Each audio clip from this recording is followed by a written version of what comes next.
जब चीजें बदलने लगती है, जब कोई गिर के खड़ा होने लगता है, तो उस खड़ा होने में कितनी मजबूती से खड़ा होता है वो इंसान, ये समझना बेहद जरूरी है। जब कोई आदमी लगातार लगातार बुली हो रहा हो, लगातार उसे दीवार से सटा कर रखा गया हो, जब वो वापस प्रहार करता है तो कितना जोरदार प्रहार करता है, ये समझना जरूरी है। और एक शख्स सारी चीजों को राहुल गांधी ने दोस्तों वो कर दिया जिसकी कल्पना शायद किसी ने भी नहीं की थी। जिस तरह से प्रियंका वाड्रा ने राहुल गांधी के साथ मिलकर पूरी भाजपा के ऊपर, पूरी एनडीए सरकार के ऊपर दहाड़ लगाई है, उसके बाद से मोदी जी की सत्ता के किले जो है पूरी तरह से ढहने को तैयार हो चुके हैं। मोदी जी की सत्ता पूरी तरह से हिल चुकी है। मोदी जी को हारने का डर सताने लगा दोस्तों। हारने के डर से प्रधानमंत्री नरेंद्र मोदी जी रोने लगे हैं, बिलखने लगे हैं और किस तरह से अपनी मां को लेकर बात कहते हुए नजर आ रहे हैं। दोस्तों हमारे साथ वरिष्ठ पत्रकार मौजूद हैं, प्रदीप चौहान, आप उनकी इस रिपोर्ट को देखिए। नमस्कार दोस्तों, मेरा नाम है प्रदीप चौहान। बात समझनी है तो पूरी सुननी होगी। और दोस्तों, बात समझना बेहद ज़रूरी है। बात इसलिए समझना ज़रूरी है कि जब किसी के सत्ता हिलने लगती है तो वो कितना डर जाता है, कितना परेशान हो जाता है, ये समझना बेहद ज़रूरी है।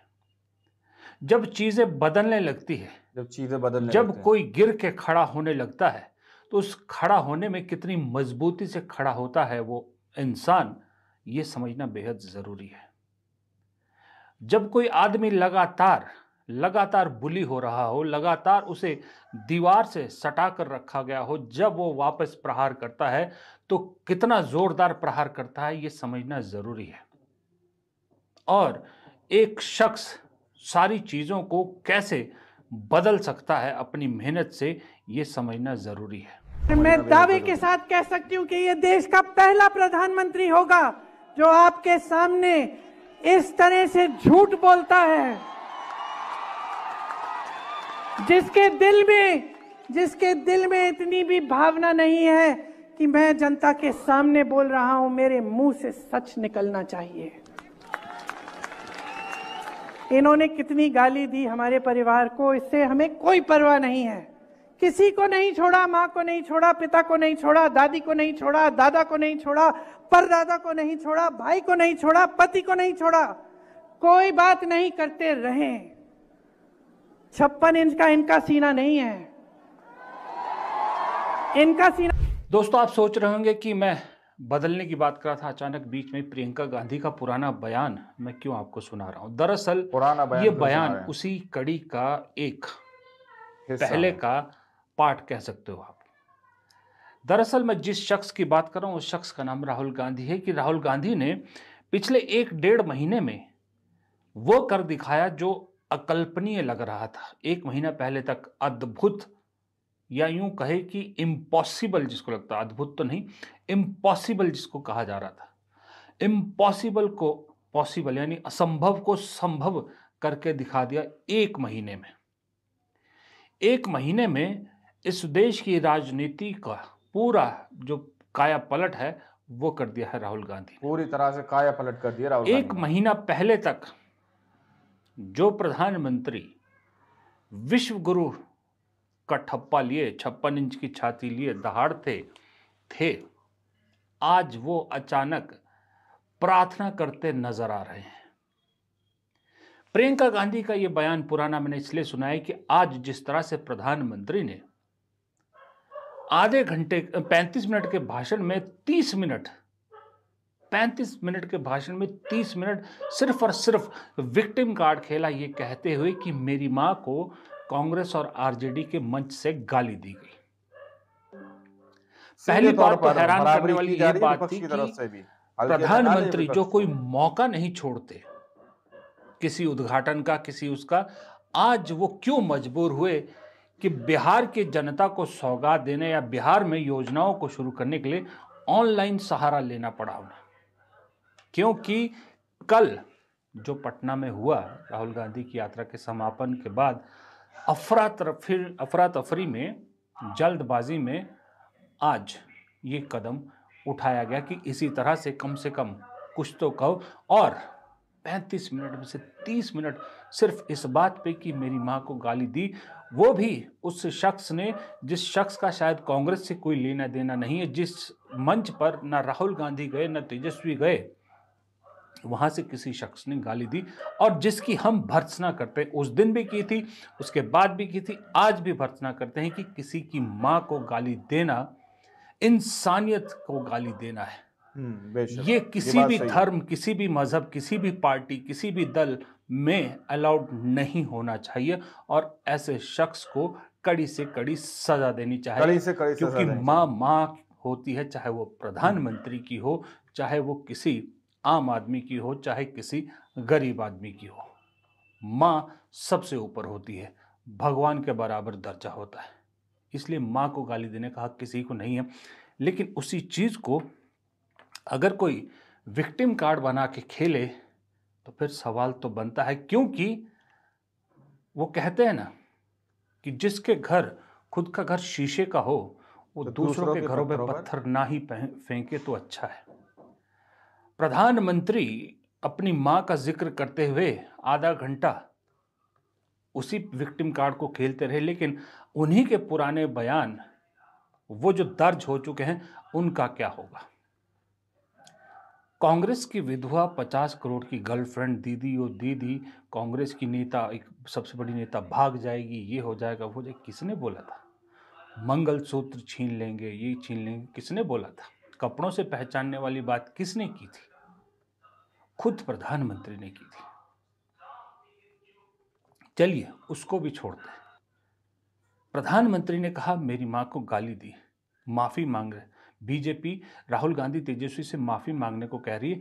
जरा ये भी तो देखिए साथ में 2019 में हिमाचल प्रदेश के बीजेपी के जो प्रदेश अध्यक्ष थे, उन्होंने मंच से सरेआम राहुल गांधी की मां को गाली दी थी। वो गाली इतनी गंदी है कि मैं आपको वीडियो नहीं दिखा सकता, मेरे पास वीडियो भी है लेकिन मैं वीडियो नहीं दिखाऊंगा, टेक्स्ट दिखा रहा हूं। राहुल गांधी के यात्रा के दौरान एक मंच से, ऐसे मंच से जहां उनका कोई लेना देना नहीं था, किसी इंसान ने गाली दे दी जिसको कोई जानता नहीं पहचानता नहीं, लेकिन यहां तो प्रदेश अध्यक्ष ने बाकायदा गाली दी थी, वो भी मंच से माइक पे। तब किसी को विक्टिम कार्ड खेलने की जरूरत नहीं पड़ी, तब सतपाल सत्ती इनसे माफी नहीं मंगवाई गई।